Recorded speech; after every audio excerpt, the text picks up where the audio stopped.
Hey everybody, Windows Phone Central Podcast 143 for May 23rd, 2012. Hi folks, Dan Rubino joined again with Jay Bennett and no Rafael Rivera this week, who's unfortunately too busy to join us, but we have another exciting bi-weekly podcast here for all your Windows Phone news. Got a lot of stuff going on. Jay, how are you doing today, besides the fact that you don't like working Sundays? And I should put work in quotes. I don't like working shifts in general. Shifts are just horrible. But yeah, not too bad. It's quite warm in London today, actually. We've had a nice, rare, dry spell with plenty of sunshine all around. So I'm probably going to hit up the Pims in a couple of nights. Looking forward to it. How's yourself? Very, very sleepy, as usual. Standard. Definitely a long morning. But, you know, definitely a busy week. Lots of stuff going on with Windows Phone. Some surprises. Let's just hop into it, I suppose. We can talk about the Samsung Focus 2, which actually have right here. Great little phone. So George got one. I have one. It just launched on AT&T. It is the follow-up to the Focus, which you learned actually sold roughly about 90% on AT&T and accounted for all their sales, if Microsoft is to be believed, which is surprising and yet not surprising. No, it is. That was US only sales, right? I mean, let's start there. So this was 90% of the first gen devices were Samsung Focuses. That must have been in the US only. Yeah, right. Because the Focus actually was pretty much an AT&T exclusive phone. There was some release up in Canada, I believe, but for the most part, it was an AT&T thing. So when we're speaking of that, so we're either just talking about, you know, phones in the US or specifically AT&T. It wasn't very clear what the numbers were referring to because they only named two other phones, the Surround and LG Quantum. So it makes me believe it was just AT&T numbers. But even if it wasn't just AT&T numbers, it'd probably be pretty close too because we know T-Mobile, Verizon, Sprint aren't making up that much of the chunk of Windows Phone users in the United States. I just refuse to believe it because I know how popular the HTC first round were. I know the second gen was much more popular still, but the first round with it were, you know, the HTC HD7 did really well. Mozart Trophy, not so much, but the Trophy was Verizon's exclusive. So it must have been 90% on either AT&T or 90% in the US because it's just, numbers don't add up. Well, T-Mobile only launched basically with the HD7. They later got the Dell Venue Pro. So their launch titles, they weren't the exclusive big partner like AT&T was. AT&T came out the gates with a lot of devices. And so everybody knew basically had the Focus. It was considered to be the best phone. Some people actually really didn't care for the Focus at all. They considered it to be too plasticky. But between the 4-inch screen, which was basically a perfect size, the Super AMOLED screen, the expandable storage on it, that was a big selling point for many. It was a really great device. So I guess the only thing surprising about the Focus 2 was the fact that it actually took this long for it to come out. It makes you wonder what the Focus Flash was about and the Focus S and these sort of derivative devices. Some of us were thinking the Focus S was actually the Focus 2. They just kind of renamed it, but now we're actually seeing its separate branches going on. Oh, come on, let's be honest. So let's be honest. The Focus S, or whatever it was called, is, as far as I'm concerned, the Focus 2. The Focus 2 is more of a Focus 1.5 or something on those lines. The branding doesn't make sense. It's Samsung though, and the branding has never made sense for anything that they put out. Well, from what I understand, the Focus S will be a line in of itself, sort of like the Galaxy S series. Mm-hmm. And so it seems like that's going to be their high-end Windows Phone. So we can expect a Focus S2 in the fall for Windows Phone 8. Yeah. And then it looks like the Samsung Focus now has been sort of put down as a mid-range phone. So that's what we have. Yeah. So let's talk about the Focus 2 itself then. You've got it in your hand there. First of all, what do you make of the design? Because obviously this is quite a uniquely designed phone. This is the Galaxy S3 effectively with Windows Phone thrown onto it. What do you make of that design? Is it interesting? Is it different? How does it look compared to the HTC Trophy? Not the Trophy, sorry, the Radar. You know, it's strange. I'm oddly compelled to use this phone for some reason. I don't know if it's because it's the size. So it's got a 4-inch screen, 1.4 gigahertz CPU, which is quite zippy. It's got a 5 megapixel camera on the rear, which is actually pretty nice. It's still 5 megapixels, so the quality of the resolution is pretty limited. But what it does do well. It has a front-facing camera, which is nice, and of course, it has 4G LTE on board, which if you're lucky enough to have in your area, works exceptionally well.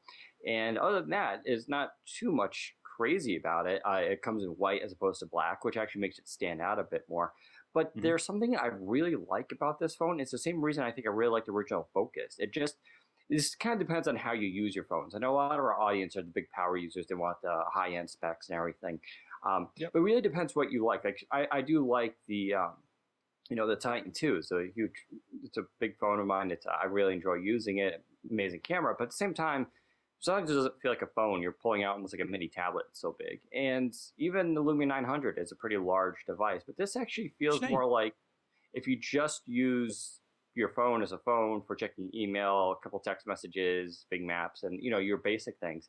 This is a great little device, and we have to understand that everybody takes their phone out to play, high-res games all the time. And do you know, you've got a really good point there as well. And I actually got my hands on the Lumia 900 for the first time this week. Rafe from All About Windows Phone had one at Windows Phone Barcamp, and I was there holding the Lumia 900. And yes, it's a nice device, but it is big. And the screen, the one thing I hadn't realized, I hadn't gambled on, is just how much I've become used to the fact the Lumia 800 screen, being a little bit smaller, is more responsive because you can accelerate your thumb over it much quicker. And I suddenly took out the Lumia 900 and it felt like everything's slower. And it's not, it's just because I need to move my thumb more. So I've come to the conclusion that people who use bigger phones are going to end up with arthritis of the thumb. So top tip, buy a smaller phone. Yeah, some people have actually complained about that. I don't really notice it too much, but it depends on, I don't know. Like I said, there's something about the Focus 2 that I really like. Like, I don't need to use this phone. George has actually just pretty much wrapped up the review for it. I got it mostly because, it helps on the site and be able to familiar with these devices. But I actually really like using it. I just throw it in my pocket really easy. I have a body glove case on it, which you can kind of see here. I'll have the review up for that maybe next day or two. I really like body gloves cases, and this is really nice on this phone too. And it's just, I don't know, there's something about it. The camera is good. It's actually better than the 900s, which doesn't say much. I mean, once again, it depends how you use it. If you're shooting the 900 on a bright sunny day, the 900 camera is actually fine. It just depends when you do more low light stuff. But here, the Focus 2's camera is actually pretty solid, but you just get that reduced resolution. But so how's the battery life as well? That's the other thing I was going to ask you about, because of being a smaller phone. Yeah, so we're talking a 1750 milliamp battery, which is actually pretty large, much larger than original Focus battery. But you're also powering a 4-inch screen. So it has an advantage over the 900 and the Titan 2, because the 900 has a 4.3-inch screen. Of course, the Titan 2 is a 4.7. So with that smaller screen and less power, so battery life is actually really, really good on this. And that's another selling point. Plus, it's the only new phone on AT that actually has a replaceable battery. You can just pop it out. It does take a micro SIM, which I thought was interesting. We haven't actually reported on that very much. But yeah, this is isn't to be expected though, really. I mean, we're moving towards micro SIM now as the primary technology. Standard, sure. But it frees up a bit of space. Titan, well, possibly. I mean, there was really not much difference between a micro SIM and a regular SIM. I don't really buy the arguments that it saves a lot of space, but the Titan 2, interestingly enough, doesn't have a micro SIM, so that's the odd man out. But yeah, so Focus 2 is a great phone though. It's $49, which on new contract is actually really cheap. It's $399 off contract, which is still pretty cheap. So even though it's considered to be like a mid-range, so some would consider low-range phone, I consider it actually to be a really solid performer. And I don't know, I really like it. George will have his review up and his thoughts, but I know he's pretty partial to it too. He doesn't care for white phones very much, but this is his actual first white phone, where it's my fourth. I'm actually down with the white devices. Yeah, I like that pop out.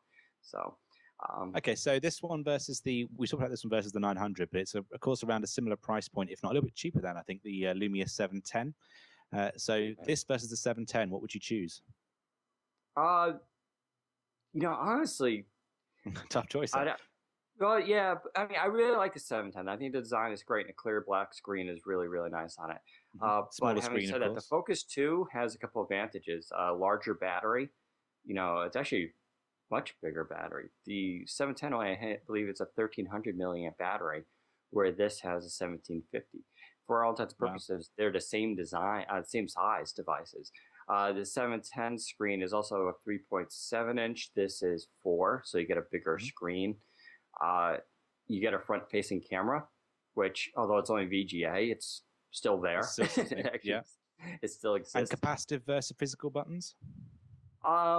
Yeah, right. So you have the capacitive buttons on this, which some people prefer. I'm kind of mixed, so I like both. But the other thing, this actually has the Focus 2 has a compass on board, uh, and that's important for some of us if you use something like Wikitude or any sort of Doesn't the augmented. 710? Do you mean a gyroscope? Sorry, they all have compasses on board. It's a gyroscope. No, I think it's the reverse, isn't it? I was under the impression that the 710 should have a compass on board as well, as it's part of the general spec, but there's no gyroscope on the 710, which is where the augmented reality does suffer a little bit, because you need the gyroscope functionality to be able to deal with angles better. Yeah, so it's one of those. Yeah. But basically the whole thing is that Wikitude and all that works perfectly well on really well. Yeah, so whereas 710 you'll be limited without that feature. So actually, for all intents and purposes, I would probably consider Focus 2 somewhat better device, at least for your money. As you compare it to the Radar is a great little phone too. Also, you're getting a slightly larger screen, slightly larger battery. The Radar gets a good battery life too, partly because it only has a gigahertz CPU. This has a 1.4. I would go with the 1.4. I mean, the gigahertz, it works. You're not going to notice that much of a difference, but that 1.4 is kind of actually a little bit nicer. It gives you a little bit extra speed. So Focus 2, surprisingly great little phone. I've been kind of harsh on Samsung a bit, but the quality of this, the build, the keys are really nice. Good travel on them, very prominent feel, and I haven't noticed any bugs yet. Nothing that's really bothered me. The only one thing I would say is the speaker's a little quiet, so I have to have it up around 18 to 20 on the volume before I start hearing the alerts. But other than that, it's a really nice, solid device. AT&T has a really strong lineup, and now the pricing point seems to be this at $50, the 900 at $100, and the Titan 2, at least in some stores, is $150. So you get that nice $50 break between the devices. So you got a lot of people who will see this and be like, well, for $50 more, you can get the 900. It's a good point. But then again, for $50 more, you get the Titan 2. So it's nice to have that spread, though. And so, really good lineup AT&T has. As much as they catch a lot of flack, they actually have chosen some really good phones here. So. Interesting. So I guess what we're saying then is ultimately, in terms of hardware, with the exception of the fact that maybe you get slightly more exciting backs on things like the Lumia 710, you can swap out different backs. Ultimately, what we're saying is that the Samsung might be the better phone. It just doesn't necessarily have the Nokia services. So if the Nokia services aren't important to you and you want the 4G LTE, which of course, why wouldn't you? The Focus 2 might be the phone for you. Yeah, exactly. So, and that is a difference, right? So Nokia does have the better OEM apps. There's no argument. In fact, I tweeted how there isn't a single app Samsung makes as an OEM that I have installed or wanted.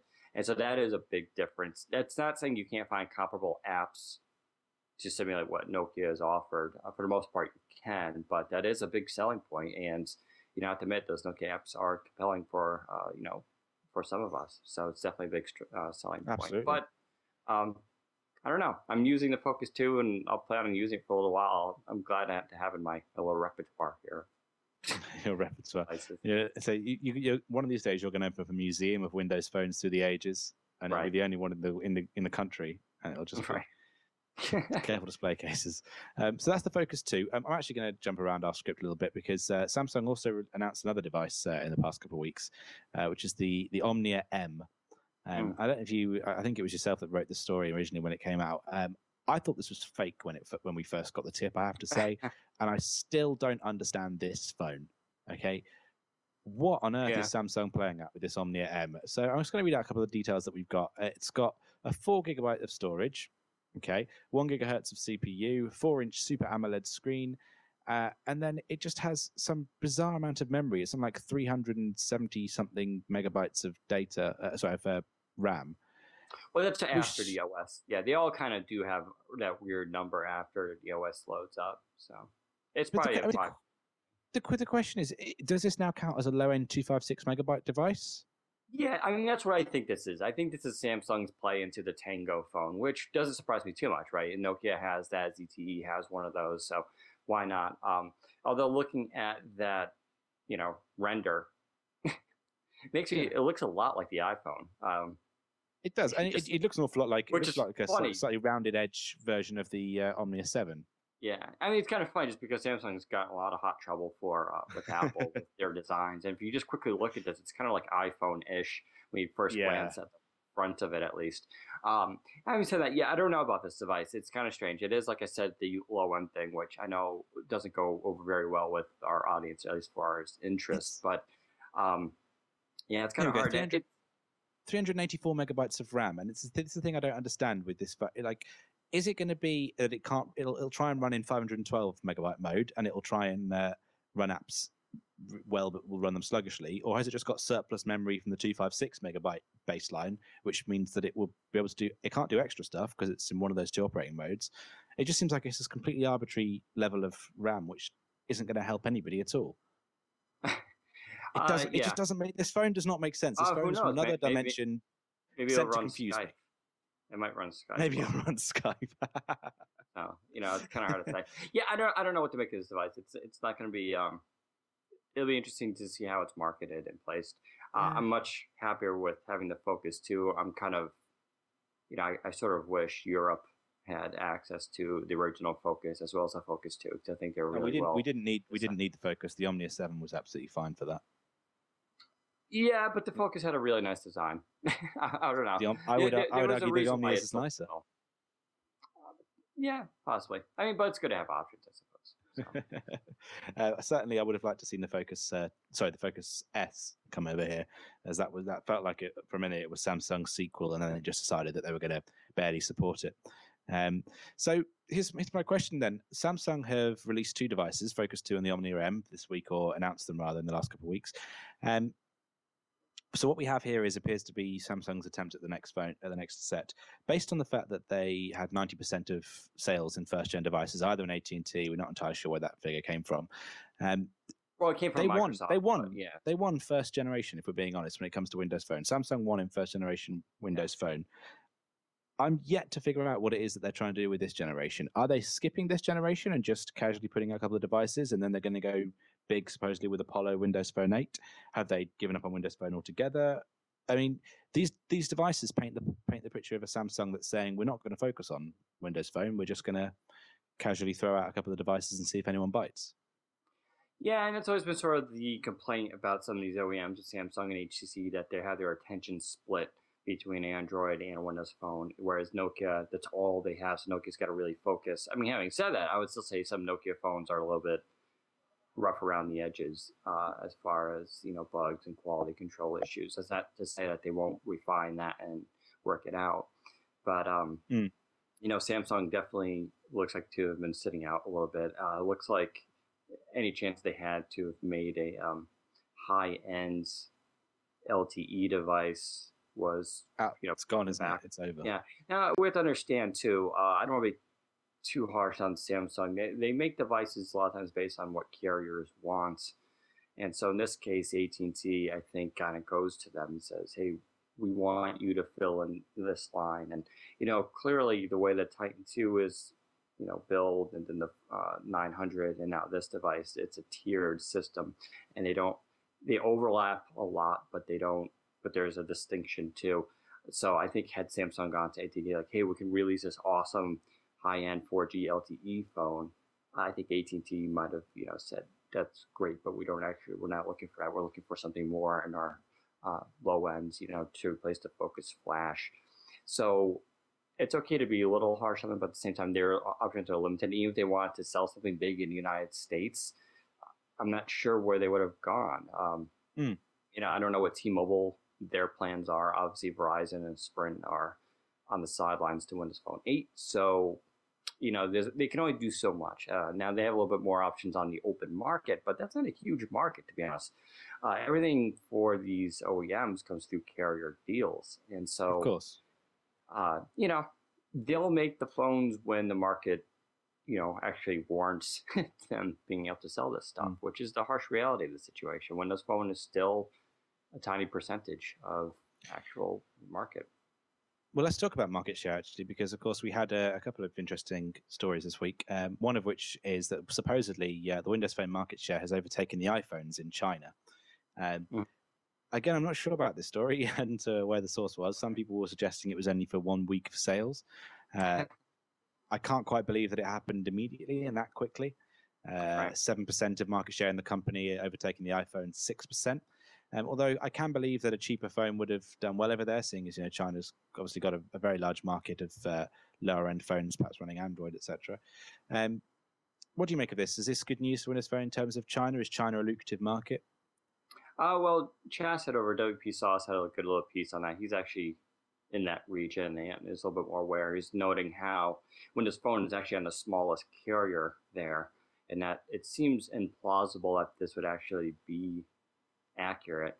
And now this did come from Microsoft, an executive at Microsoft, but of course there were no actual numbers cited nor where the information came from. So it is a little bit dubious. It is an interesting claim, but at this point unverifiable. So certainly made good headlines, but whether or not it's actually true, we'll have to wait and see. Having said that, you have the 800 there, the 710, the 610 is about to launch, the ZTE Orbit, I believe, or the other one. And I forget the other ZTE device. Tanya.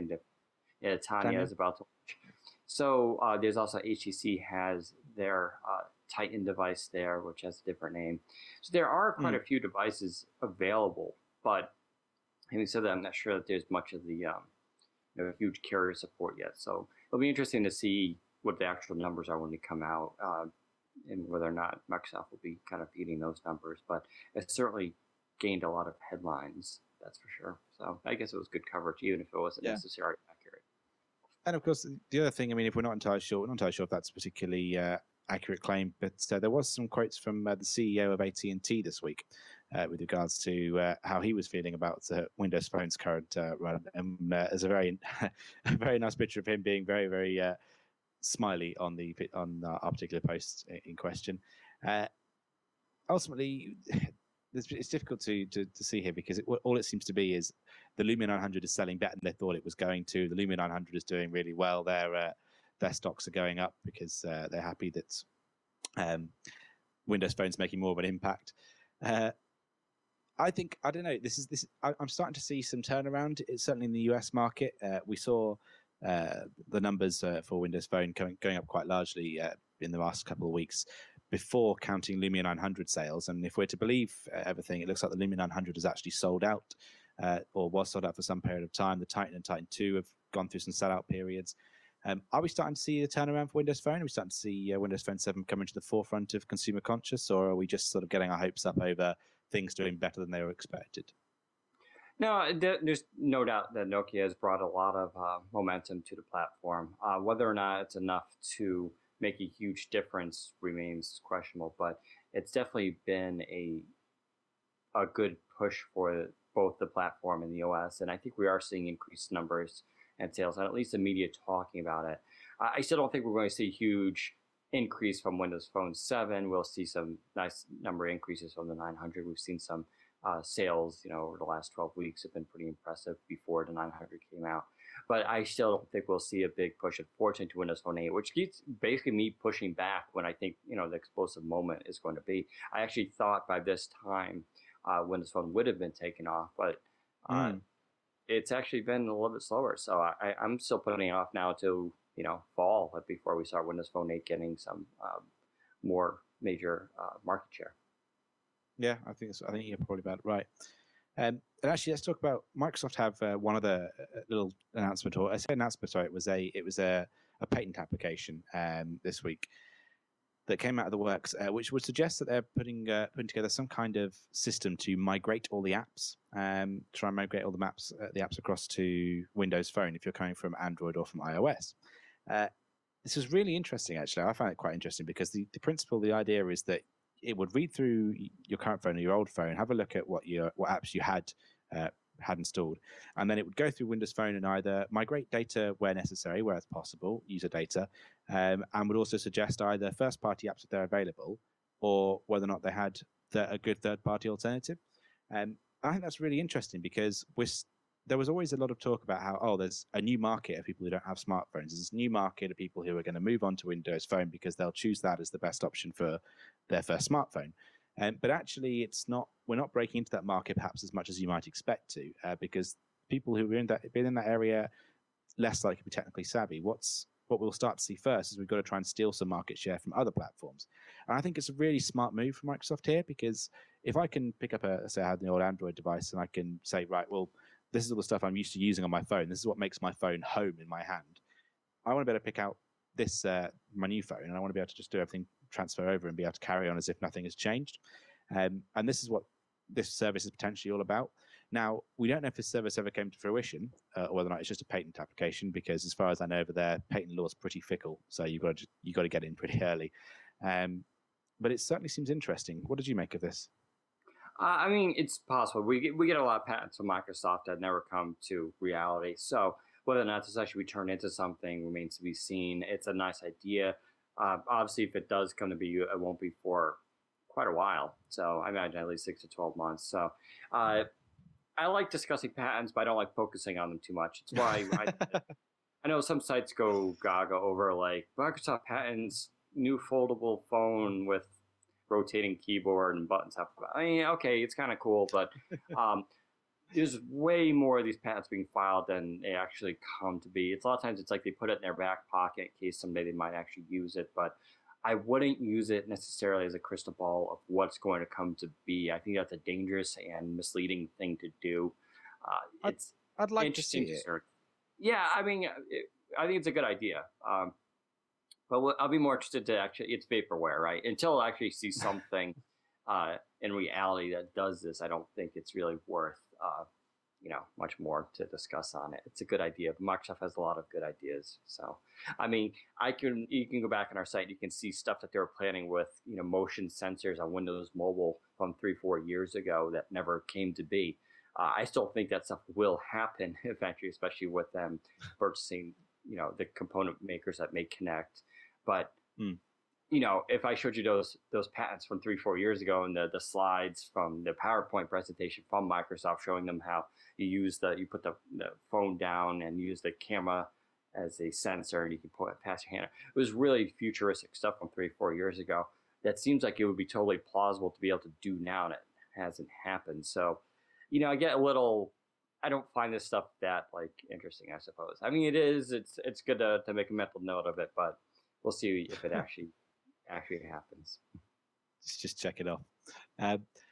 So now we come to perhaps what is the bad news on our script roster here, and that is of course the situation with Skype on the Lumia 610.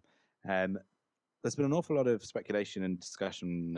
We have talked about this in the past as to whether or not Skype would actually work on the Lumia 610. We're hearing rumors that because it's a lower end device, because it's this 256 megabyte spec, that Skype wouldn't perform, which of course we questioned because as we can vouch for, Justin Angel actually called into our podcast and recorded our podcast using a Lumia 610. Right. But it's now been withdrawn. So the app is no longer available for people who are using the 610. It's been disabled. And the excuse that was given, the statement that was given was that after in-depth testing, we found the user experience is not up to par with Nokia and Skype's expectation and decided not recommending users using the Skype on the Lumia 610. Not recommending would be saying, don't download this if you're expecting something brilliant, not pulling it. That's not the same as not recommending. That's making the decision for the users. To me, as much as Justin hates it, this is fragmentation now, because I can no longer say, people might ask, is Skype compatible with Windows Phone? Does Windows Phone have Skype? And I can now say, yes, as long as you buy a device that's got, and there's always a caveat involved. It's not the same great experience. I would say yes and no. Here's the question though. Some apps require a gyroscope. Quite a few phones don't have gyroscopes. Some apps require front-facing camera. Quite a lot of phones don't have a front-facing camera. So, at least one app now requires 512 megs of RAM and not 256. So This isn't new, and yet it is, because it's a bit more big deal because everybody knows Skype, so Skype should be like this universal thing. Exactly. On the other hand, everybody knows Skype, and if you read Raphael's excellent piece this week, there's still a lot of problems on the back end that Microsoft is dealing with. So, yeah, it's an issue. I think they're working on the app to make it work on 256. This is a version. You've got to hope so, haven't you? Huh? You've got to hope so, because I just can't see them allowing this to carry on, especially as they're pitching this towards other markets than just the main US ones, and those markets actually are quite heavy users of Skype. Yeah, but I mean, also 610 doesn't have a front-facing camera, so you can't use the video feature of it anyway. So it's just voice. So it doesn't have like LTE 4G speeds. So there are definitely other limitations that are going to hamper the experience of Skype on this device. So it's an interesting thing. But is the 610 going to be this huge, seller in the market? Nokia has the 710, 800, and eventually the 900 in China, as alternatives that people could buy for just slightly more. So, I mean, I'm not too concerned about it. This is, I think, stuff that will be resolved as we go forward. It's just one of those things that I can see somebody going to their local store and they're saying, right, I've seen these Windows phones around, these Nokia Lumias, and this one's really cheap. This Nokia Lumia is the cheapest Lumia. It looks exactly the same, and at first glance, it feels the same. And it just takes one uninformed salesperson, and let's be honest, most salespeople are very uninformed, and they'll pick it up and they'll say, right, I'm going to buy this. And, you can Skype, but I can't Skype you. What's going on? And that there is a negative experience. Straight away, they're thinking, why wasn't I told about this problem? Why wasn't I told that all of a sudden I haven't got this functionality that friend X does have? And, when I could have spent, as you're saying, like $20, $30 more on upgrading. If it's going to markets where that's the only option, it's a different story. But it's just the sort of thing which I can see leading to negative customer outlook. Possibly. That's how I yeah. I consider these just to be some things that have to be worked out on the platform. I'm not too concerned. Until Skype can actually run like a proper Skype app anyways on the phone, which is a whole separate thing.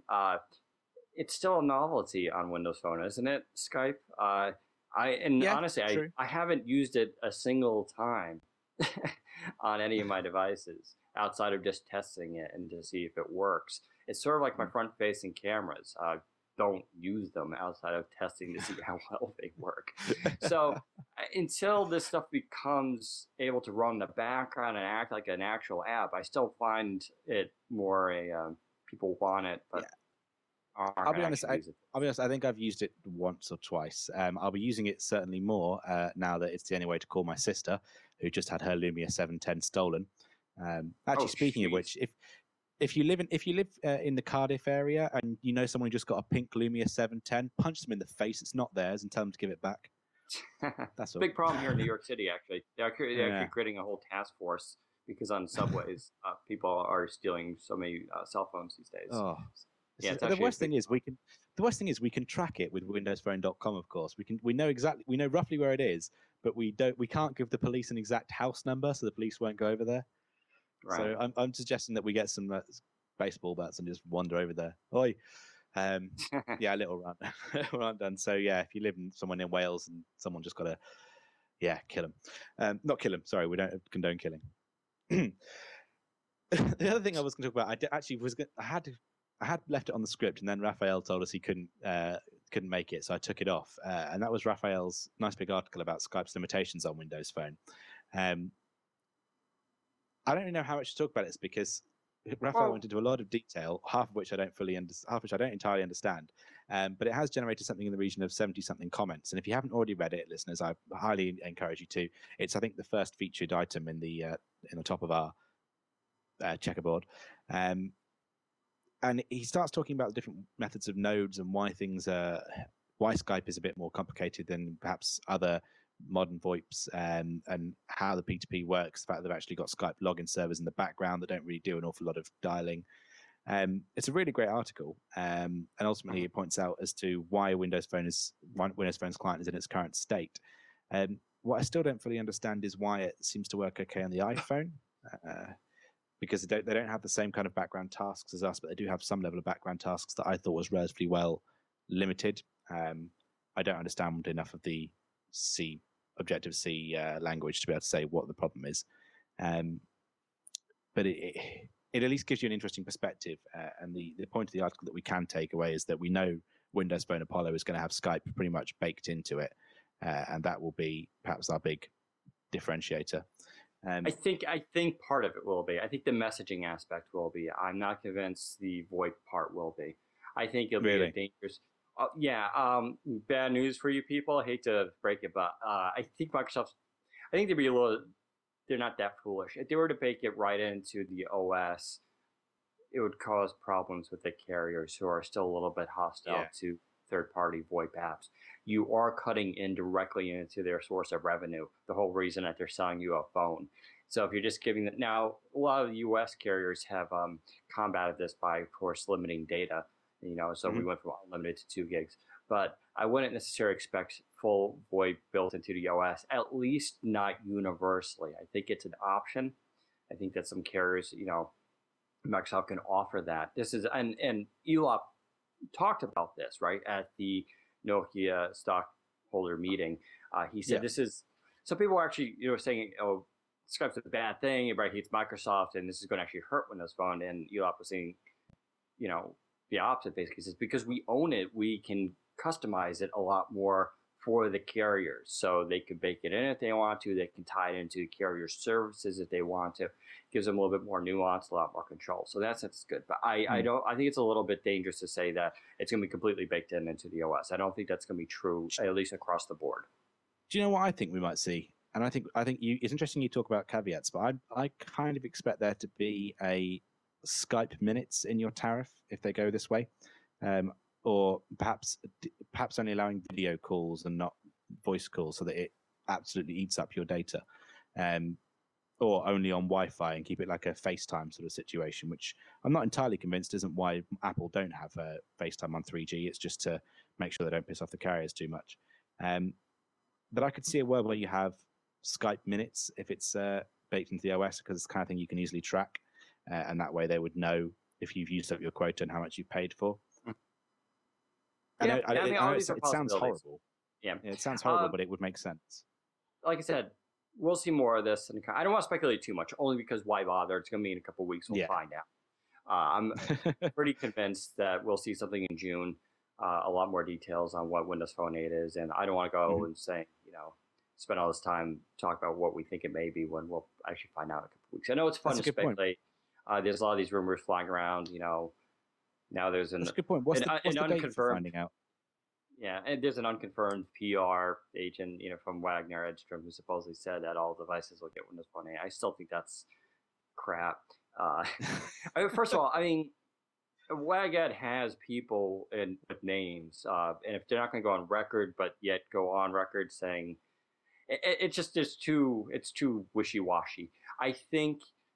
Someone pointed out to us on Twitter, I forgot their name, that there's a good point. If you look at a lot of the AT&T devices that have come out, what's the one thing they've had in common? They've all had 1.4 gigahertz CPUs. And so, and a lot of the Nokia stuff, at least it's 710, 800, and 900, all have 1.4 gigahertz CPUs. And so there is something to look at. I don't think that there's going to be across the board, you're going to get like a trophy with a 1 gigahertz CPU running Windows Phone 8. I think it's going to require a little bit more horsepower. I think that's the reason why we're seeing everybody, a lot of, even like these mid-range devices, like the Focus 2, in theory could go with a 1 gigahertz processor. I think there's the reason why it's 1.4. Now, that could be because of the LTE throttling too, but I think someone pointed out, that's actually a good indicator of where these things go. So I think there's still going to be nuance here with what this update will be. I still think it's completely dependent upon whether they can deliver the update. Like I said, this is a kernel refresh, supposedly. You're not talking about plugging into Zune and just updating the OS. You're talking about reformatting the device and putting on a whole new lot of things are going to change. And so it's a complicated process, and I think that's still the only reason why Microsoft is hush-hush on this. I think they're still in the testing mode and can't guarantee device compatibility, so they're just not saying anything. It's probably a smart thing. I still think devices like Lumia 900 will probably get something. I think that's a safe bet. I don't think they're going to, to leave. Yeah, it would make sense to ban it completely. What's the date of this event that we're going to find out? We think we're going to find out more on Windows Phone 8?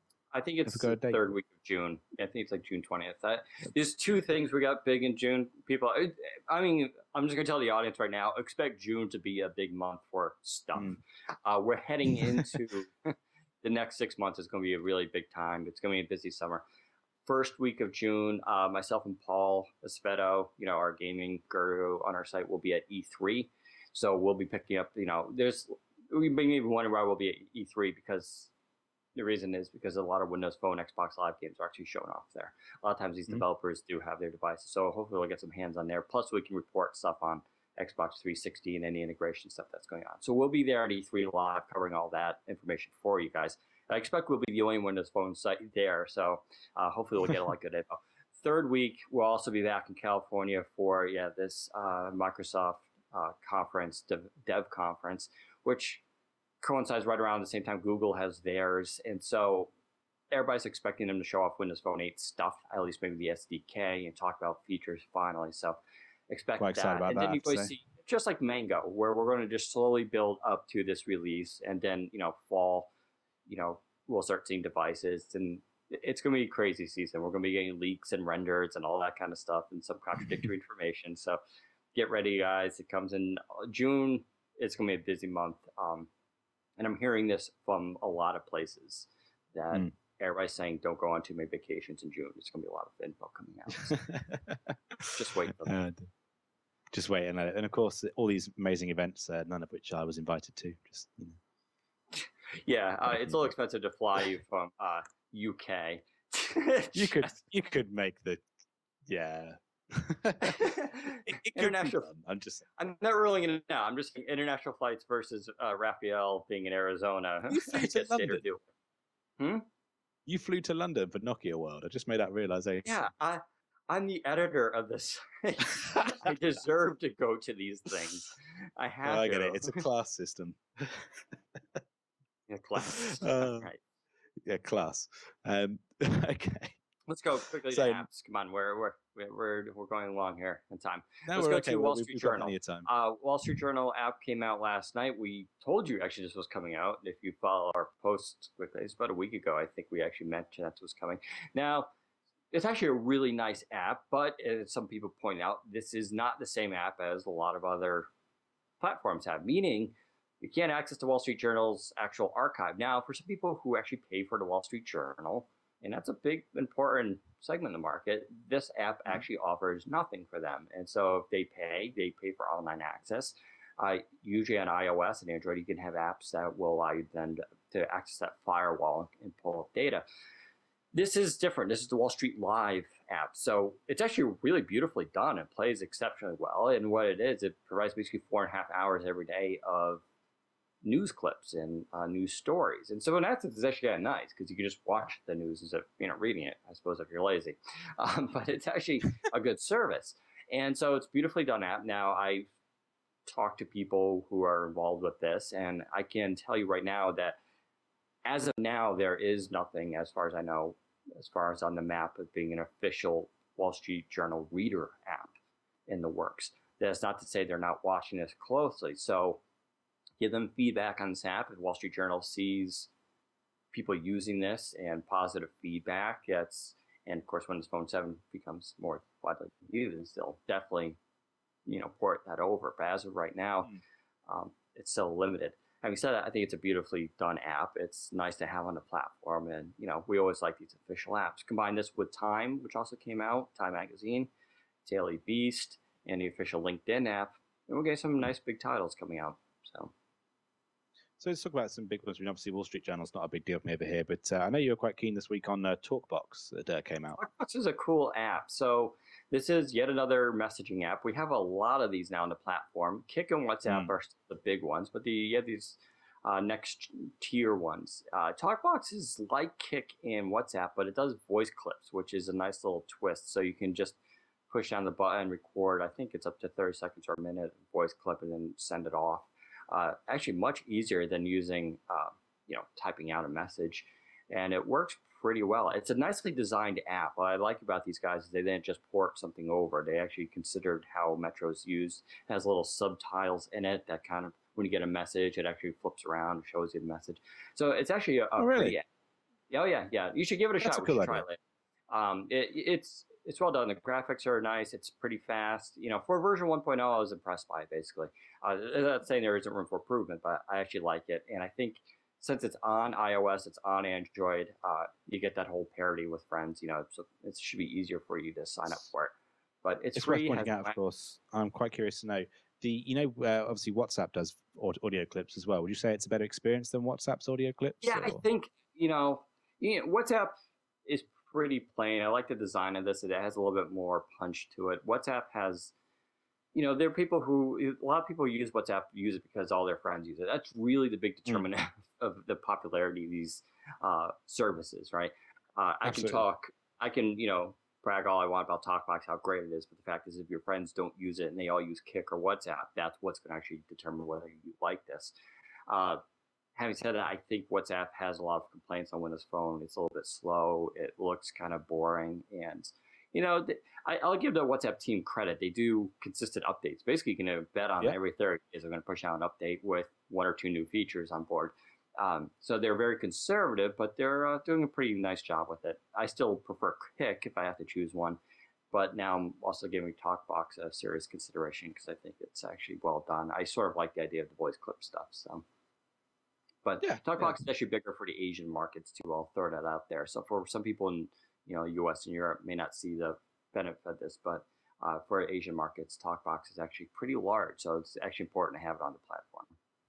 I quite like the idea. The idea of the live tile slipping around to show you the messages. I mean, that's the kind of thing that we get from the Me tile, just the built-in messaging. But it's just a smart use of it, and it makes sense. I'm surprised that Kik and WhatsApp don't work quite in the same way because they both have notification on the tile rather than flipping over to show you. Right. Yeah, it's just pretty cool. What else do we have in app news this week? Oh yeah, we released a version 2.2 of the Windows Phone Central app, of course. It's been out for a week, almost exactly a week now, and version 2.3 is certified and will be out in a few hours. There's a bit of a bug. Check to see if it's live yet. It seems like the marketplace has got a little bit of a slow injection problem going. It's still 7 days. It's 7 days to get certified, and then about another day to actually get it into the marketplace. So Windows Phone Central 2.2.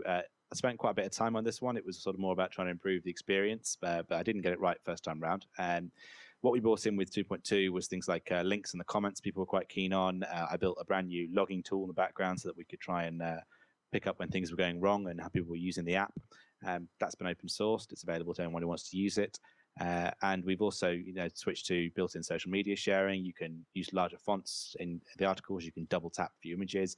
Lots of little usability things people wanted to see.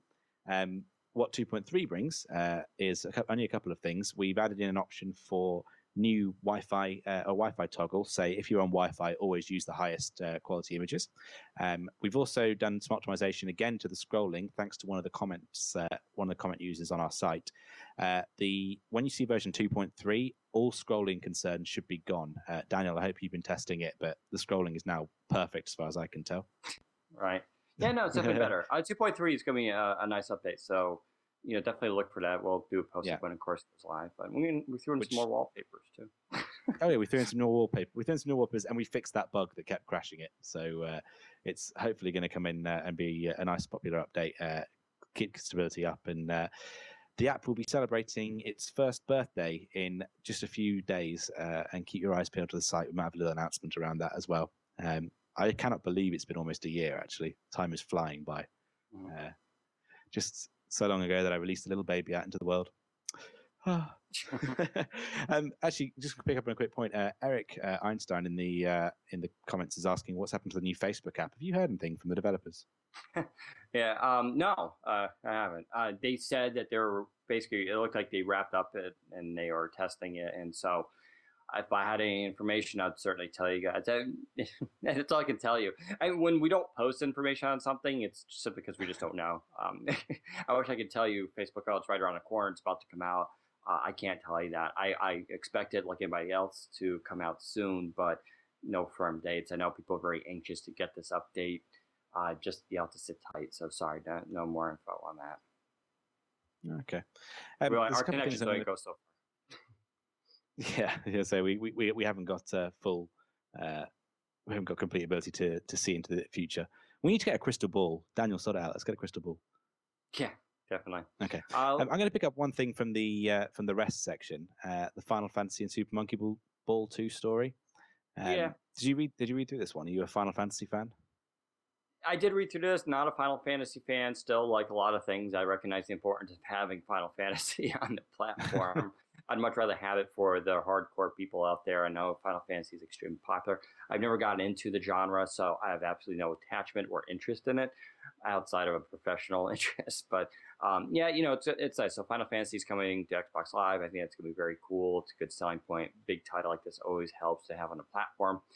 Monkey Ball 2, really don't care about either. So I'm actually more Monkey interested Ball 2 is a big deal. Monkey Ball 2, so. it's a massive upgrade from Monkey Ball 1. And Paul raises a very good point that Monkey Ball 1 was a terrible, terrible game, even from the iPhone version. And it made no sense that they were releasing Monkey Ball 1 to the Windows Phone world because, frankly, 2 was better.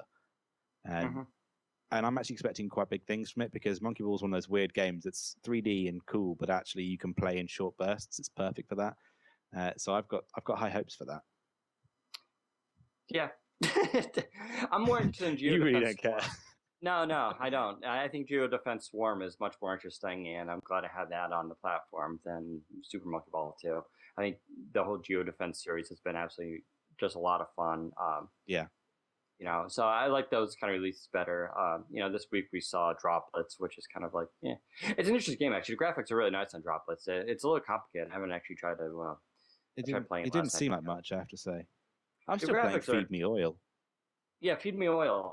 That's another title I'm way more interested in. I think Feed Me Oil is brilliant, especially for the price point and the graphics. It's just a great game. So I'm more interested in those kind of titles. But whatever. The Xbox stuff is hit and miss for some people. I'm more interested in seeing Pinball Effects 2 come to Windows Phone than I am Super Monkey Ball 2. So hopefully we'll be seeing some of those titles and seeing more at E3 and what's coming down the line. But everyone has their preference for these games.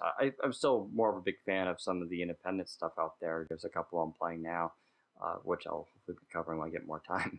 But I find a lot of these independent games actually a lot more fun than the Xbox stuff. The Xbox games, I'm really about 50-50 on a lot of the releases. The achievements are nice, but some of them a bit too much.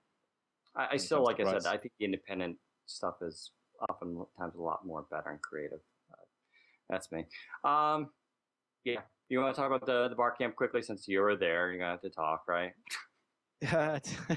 You could not sound more interested. All these are, I find them to be like programmers and developers going to a bar and just drinking and then talking with his phone. It wasn't just drinking. Okay, so the bar camp was actually I know Rich really goes there basically just to drink because he's not a developer. I won't comment on Rich and as to what his habits are. I was there to eat the free food and to give him a presentation, but I left way before Rich carried on with the curry and whatever else was happening that night. So the WP Bar Camp is run by the Windows Phone user group in the UK here, and it's run by Matt Lacey, who is put an awful lot of time into Windows Phone, and he does this sort of stuff just to try and encourage development, trying to encourage some developers to get together. And I got to, I gave a little talk. I ended up going on for about 45 minutes, kind of like these podcasts, really. And that talk is available to view as video on the site. And if you're interested, then go ahead and have a look. I did spend a lot of time on those slides. But really, it was a chance to for developers to have a chat about the things that we've done, some of the things that we've learned, some tips that we can share between each other. And also, it was a good chance for me to say to developers, and I want to reiterate this message to the US developers, people who might be listening now, please get in touch with us about your apps. And one of the things that I was trying to also suggest is if you want to come on and do sort of a recorded 5 to 10 minute interview about an app that you've got coming up, a project, and you want to advertise it on the podcast, we really want to hear from you. And I do want to be able to play out these little clips because people are more interested when it's a podcast, when they get to hear a little bit about the background, some of the the story behind the app. So we're going to start introducing some of these segments if developers get in touch with us and want to talk about their apps a bit. That's the only bit I wanted to reiterate. And if you want to watch the whole presentation and see a little bit about the Windows Phone Central app and how it evolved, Rate Your Beer, my original app, that's all available on the post, which Richard's done a good job of posting up. And that about wraps us up for the news. So we're going to go to the comments from last time. Oh, yeah? Actually, real quickly, we should have talked about, and some point out comments, the Avery SDK. This is actually pretty huge. Avery makes these basically, it's a photo plugin for developers. And so it's a rich set of tools. Any developer can use these. They're free to use, and you just integrate them into the app with some minor coding, and Now, when you use pictures, instead of going into a separate photo editor, you can go right into it. You can see our video on there. And so Rowie for Twitter is one of the first Twitter apps to have it, but that's not going to be the only Twitter app. Anyone can use this. Anyone I'm pretty sure, I don't know if Meta's going to use it, but I know some of the other Twitter apps that are out there are considering using this. And so you can, I think Meta said they're going to use it for 2.1. But it's really easy for them to integrate. And it's a great experience. It's actually a really nice plugin. And so it's a big deal. Now, some people are actually wondering how this company actually makes money. Supposedly they're going to have, they're trying to convince Microsoft for these micropayment systems. So basically they have these like stickers and things you can download, and then you can purchase more within the app. And so you can't do that right now, but that's sort of the plan. That's how they actually make their revenue from. So the majority of the tools are free, and then the extras they can charge a little bit more money for. Mm-hmm. So, but I really like this. It's nice to have in Rowie. It'd be nice to have another Twitter app. It'd be nice to have any other app too. Fourth of Mayor is going to have it built in, and so it actually adds a nice element of being able to really create interesting photos on the fly. And I think it's a great experience. It's available on iOS and Android too. So having it built into Windows Phone, I think is sort of like a big win for us to finally get something like that. And, I'm not a developer. Jay, maybe you can take a look at this, but from what I understand, it's actually just like 15 minutes. You can just throw in your code into this app and it's there. So that's actually a cool thing to have. I have to say, I haven't looked at it. It's not an SDK I've looked at. As you've recommended it, it'll be one of the things I go and look at now in the weeks before the next podcast. But I don't fully understand what it is it's providing. It just seems to be. Have you got any information as to regarding what this API actually does? Oh, you haven't seen our video? No, I did. I have to say I was working a bad shift that time and missed it completely. Well, you can just download Rowie. It's in Rowie Lite and Rowie Full. But what it is it's a full sub photo editor. Think of it as Thumba, but built into whatever app you put it into. So in Rowie, when you go to post a photo, you can have the option to turn this on or off in the settings. You don't have to use it, but if you turn it on when you go to upload a photo, instead of going right to the photo, it goes into this whole editor. It allows you to change, if you want sepia, black and white. If you want to do cool photo effects, you can add a little stickers and stuff on top of people. You can draw stuff. You can crop, resize. You can you can completely manipulate the photo you want and then post it directly. So you don't actually have to leave the app and then save it in there. And so that's what it is. It's going to be kind of the same, like, Fourth and Mayor, basically. It's going to look very similar to what you see in Rowie right now. So it'll be kind of a universal photo editor for apps. And that's kind of a cool thing to actually have. People will be very familiar with it when they use it within different apps, as opposed to relearning it. Of course, you have, third-party apps, so like Thumba, which I prefer a lot of times. I'm just doing independent photo editing, but it's pretty powerful tools. And so it's nice to have on a Windows Phone platform. I think it's a good one. I'll give it a shot, definitely. Actually, I can think of a use for it, but not for Windows Phone Central. But I certainly can't think of any use for it in our app. I'll get back to you. No, it won't be for our app. Well, do we not want people sending us crazy photos? That's okay. I get enough emails. This is a picture of my cat with a hat on it. Yeah. Hey, that's a top hats for fancy cats that cover app this week. That's a hilarious app. You should download that. You don't need to use on your cat, by the way. Use on people, just as good. That's another little disclaimer. It's you can use it on people as well as cats. No cats were harmed in the making of this application. Right. I'm running out of steam. So let's go to the comments from last week. We had a couple of them. E. Harris 560 was saying, if you're a Windows Phone 7 lover, why should you care about Samsung and HTC? They would drop Windows Phone 7 in a heartbeat. I say bring Nokia to all US characters and expletive the rest. I'd rather have one that believes than 10 that half-arse it. Basically, and was replied to by Kid Genius saying that Samsung he'd drop in a heartbeat, even though he still uses his Focus. But HTC is doing pretty well. They're giving Windows Phone a better looking and original devices than Samsung, in his opinion. And he thinks if he was going to choose two OEMs to carry on the Windows Phone legacy, it would be HTC and Nokia. What's your thoughts there? I don't like this fanboyism of jumping on. It really bothers me. Nokia is good, don't get me wrong, and I'm really happy to have them on board, mostly because of their PR, and they're just a good company to work with, and they're doing some really interesting things, and I'm so glad that they're involved with Windows Phone. Having said that, I don't find them to be the creator of the Jesus phone, to use a possibly slightly offensive term. It's the 900 is a great phone, but it has some issues with it. They do have some little problems they're working out on. They're going to come into their prime yet. This isn't it.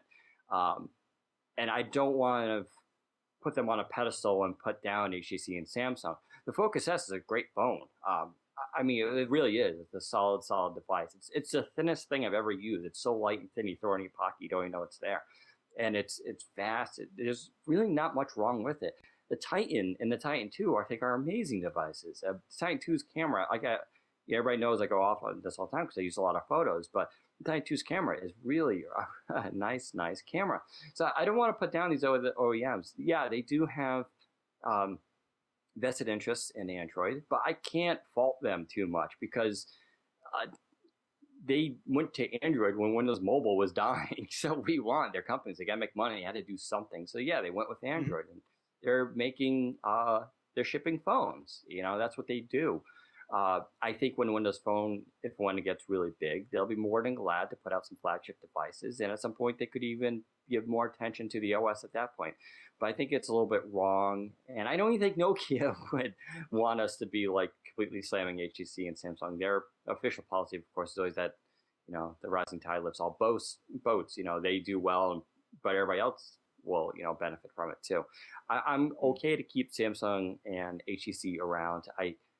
I feel bad for the Titan 2 almost. It doesn't get better coverage. I actually wish it was more widely available because it's a great device.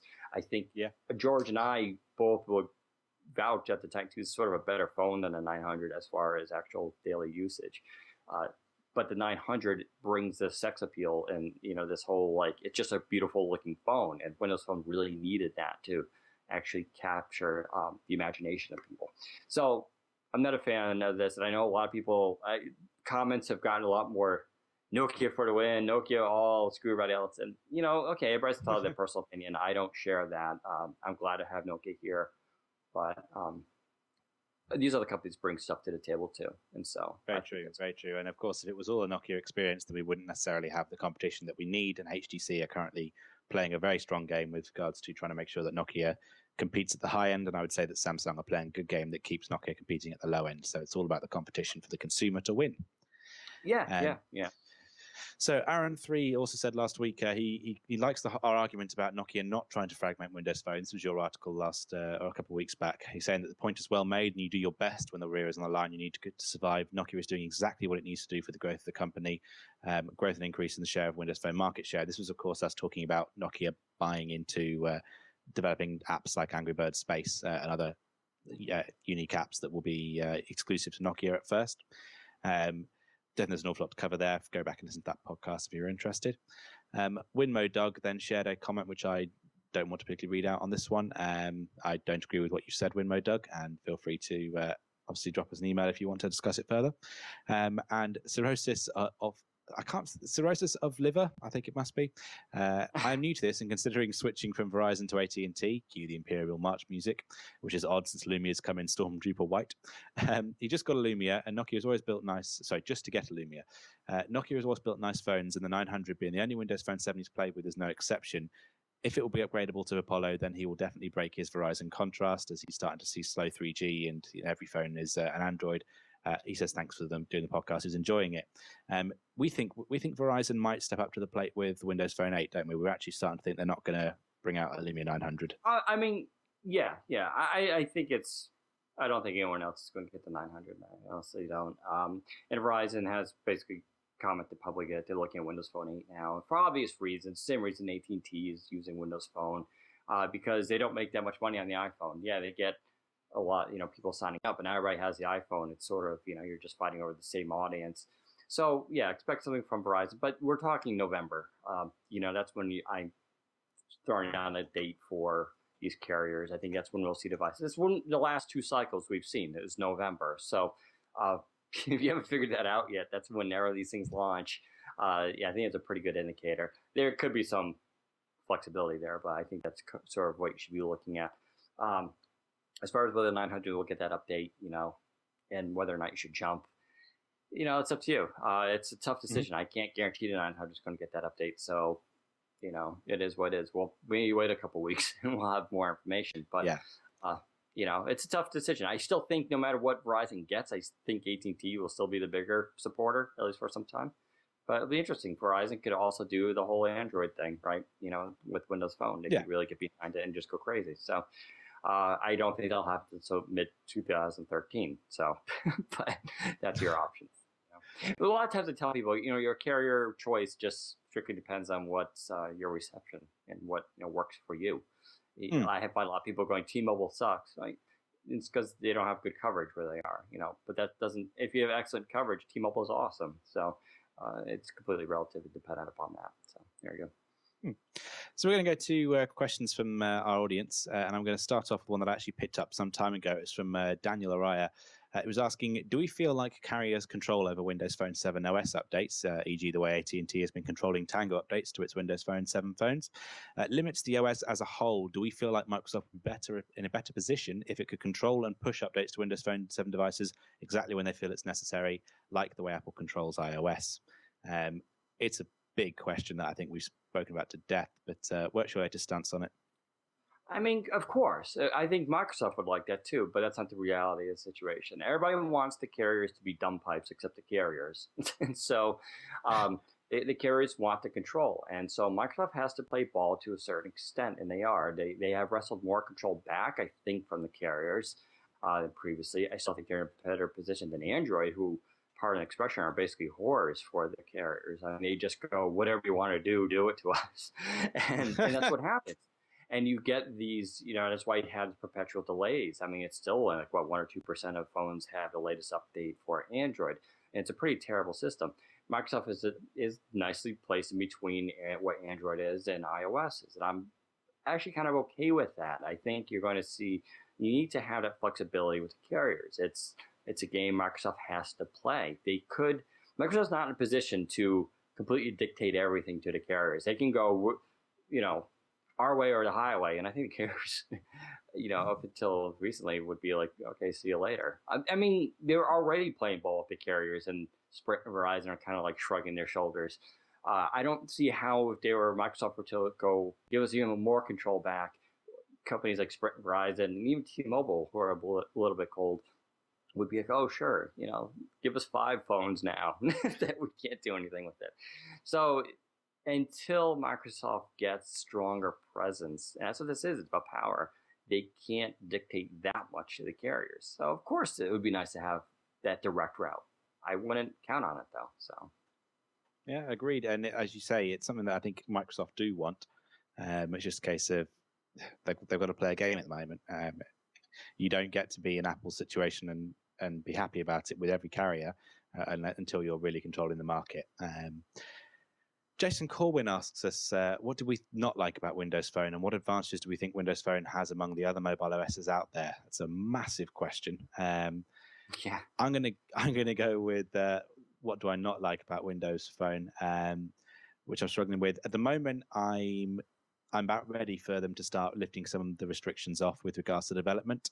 So I love all the developer tools when it comes to Windows Phone. I think that it's easily the best and most exciting platform to develop for. But there are a couple of restrictions out there that I'd like to see removed. I'd like to see the ability to get some native code access in some areas. And I know it would take a lot of restrictions off other people. But there's not an awful lot I don't like about Windows Phone. That's the reason I've bought 2 devices and continue to use it as my daily driver. And I think it's got a lot of advantages that I couldn't dare start listing because it would make this podcast go on for about 2 or 3 hours. Daniel? Mm-hmm. No, I kind of generally agree. It would help to have more programming languages available. I think the whole Silverlight thing, they need to settle what they're going to go with. And this will be, of course, resolved in Windows Phone 8. I'm really curious. I'm definitely ready for higher resolutions.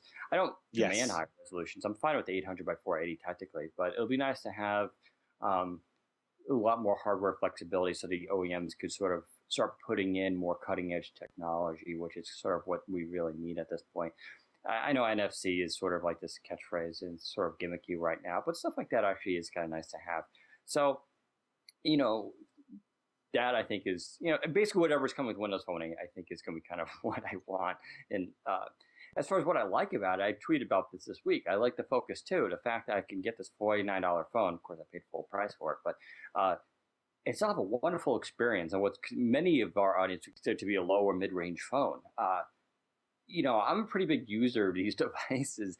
And in fact, I can go from the Titan 2 to a 900 to, say, a 710 or a Focus 2 and still really enjoy the experience. Tells you a lot about when Microsoft guaranteed this, minimal level for hardware and restrictions on the OS, what can happen. The user experience is basically the same. And 710, I'm not kidding. I really like that phone, but it's missed a lot of features. Having said that, I still use it. Focus 2 is no different. I recently got a 610. It hasn't come in yet, but you'll see it when we get on the site. Because when I played with the 610, I actually thought it was a really cool phone too, and that's extremely low end. So I think this is one thing I like about Windows Phone. I actually do like how it's sort of universal across devices. It's the same experience. And it's really a testament to the platform that you can get that consistent same experience across all these different ranges of devices. So I think that's pretty cool. I think we've got time for one or two more questions. Is there any that you've picked out you want to answer? Dark Tile asked about a logo. Yeah, I want to know. I like this question. This is a great question. Should Windows Phone, have an official logo and mascot? Yeah, of course, absolutely. But this goes into that whole ongoing thing with Microsoft and marketing and advertising being basically poor at it. But absolutely, there should definitely be a little cute guy that runs around or something like that. I don't know if there needs to be a cute guy, but I think some solid branding would be good, because I keep seeing variations between the square start tile, between the circle start look, and now Windows 8 is going to have what looks like a sort of start screen going half away. It could just do with some solid branding. Dark Tile suggesting himself as the mascot now. I would say it's not absolutely required. Apple doesn't use a mascot or anything, so it's not required. It does have to be done properly, but this stuff is definitely, kind of tough to choose. Someone also asked about whether or not Nokia will last. There's been a lot of bad financial news this week with Nokia in the last 2 weeks about how they're doing. One thing you can say about Nokia, they do have a golden parachute, which is Microsoft. So I think worst came to worst, Microsoft would bail them out and come in and do something. I'm not convinced that that's going to necessarily have to come to that, but I think it's a nice thing and actually gives investors a little bit more pause as to, I think it's better than RIM. CNET had this interesting discussion, and it was a debate, and Matthew Miller was talking about it, defending Nokia against RIM. And, Matt Miller won. The audience voted for his defense of Nokia. It was like 80-20 or something like that. But then the editor still said that no, RIM is a safer bet as far as future. I think it's complete crap. RIM doesn't sell anything outside of phones. They have nothing to rely on. For them, it really is do or die.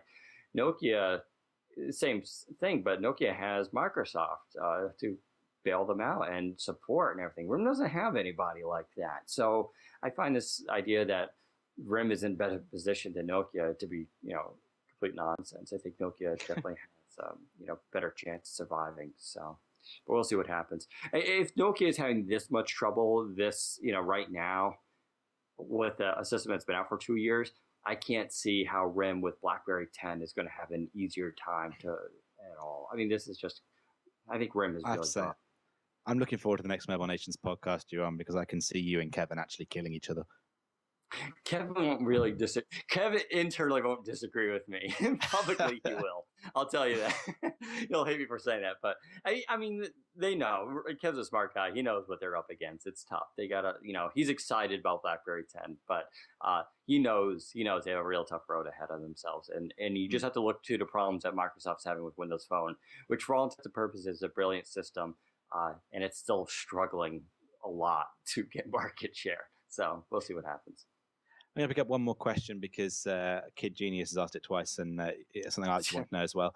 What do you think about the Nokia, the Nokia Purity in-ear earphones? Are they worth the money, the $100? So I got to get this review up soon. I should be, by the way, phasing out on my sleep tech job, meaning I'll be full-time on the site within the next couple of weeks. So hopefully you'll see a lot more of me writing. Quickly on the Purity headphones, really nice, not worth the money unless it depends on what your finances are. I think it's ridiculous spending $100 on headphones personally, unless they're super noise canceling things. They're nice. I don't know. I wouldn't pay $100 for them. It's Monster. Monster makes good things. They just don't make good things that cost that that worth that much, in my opinion. I think it's that you're paying for. Nokia has this kind of problem, right, where the Carl Zeiss with their cameras. Okay, it sounds awesome. It's a Carl Zeiss lens. But it's kind of crap. I mean, it's really about the sensor. The lens really doesn't matter that much. And it's like, okay, it's nice to have that logo on there, but does it really translate to better camera? No, not yet. I'd say with Monster headphones. They're nice headphones. I have no complaints about them. I just don't think I'd pay $106 for them either. So that's my quick review. There we go. I think we'd better wrap up because we're going to start running over time. Who's doing it this week? Yeah, I think that's good. That's me then, is it? Yeah. Okay, you can find us all on Twitter at WP Central. You can find Dan at Daniel_Rubino. See, I got it right, even though I didn't get it right in the script. Right. Memory, yeah. It'll be fixed next week. You can find George at Coppertop004. You can find Rich, our British editor, at Rich Edmonds when he's not busy drinking at events. You can find myself at JAYT Bennett. That's 2 N's, 2 T's. You can find Paul at SegaCon. Raphael, when he actually turns up, is at Within Raphael. And Matt, our the other developer friend, is at Rogue Code. Of course, Dave Blake at BigD_D5. This has been a Mobile Nations podcast. Please go to mobilenations.com for more great shows covering everything mobile. Or if you want to get a bit community-driven, head over to WP Central forums and have a little chat to us and talk about your apps or find some beta testers or just generally chat about the OS. It's all free and open. We'd like to say thanks to the WP Central store for sponsoring this podcast, and also thanks to the great artists at ccmixter.org for offering us a database of Creative Commons music. And you can find out all of that information, as well as links to everything that we've discussed, in the article that will accompany this podcast post. That's all from me. Thank you, everybody in the chat room, for joining us. It means a lot when you guys come and have a little chat with us. Daniel, over to you. That's it. Thanks very much for joining us. Take care.